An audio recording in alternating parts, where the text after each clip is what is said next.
60 mètres cubes d'eau par jour, la fuite est impressionnante. Problème, la pièce défectueuse se trouve au sommet de ce château d'eau, à plusieurs dizaines de mètres de hauteur.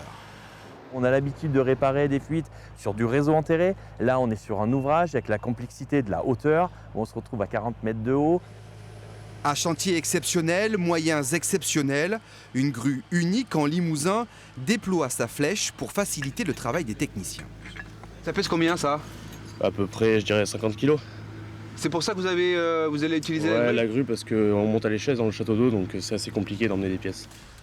Tandis que les ouvriers grimpent dans les entrailles du château d'eau, le matériel est transporté sur le toit de l'édifice.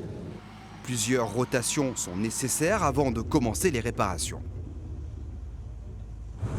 Vas-y encore, vas-y encore.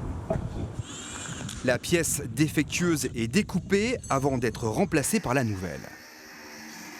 Il y a un coude qui est monté tout en haut d'une colonne montante et il permet le remplissage complet du château d'eau en eau. Dans le réservoir de Saint-Sulpice-les-Feuilles, 200 mètres cubes d'eau sont stockés en permanence. Assez pour alimenter en eau potable plus de 2000 personnes. Connaissant aujourd'hui le climat, il est important de ne pas perdre d'eau. C'est pour ça que l'entretien est primordial dans ce genre d'ouvrage. Donc à chaque fois qu'on a un défaut, on intervient très rapidement. Alain, est-ce que tout va bien? Dans le nord du département de la Haute-Vienne, une cinquantaine de châteaux d'eau comme celui-ci font l'objet d'une surveillance quotidienne.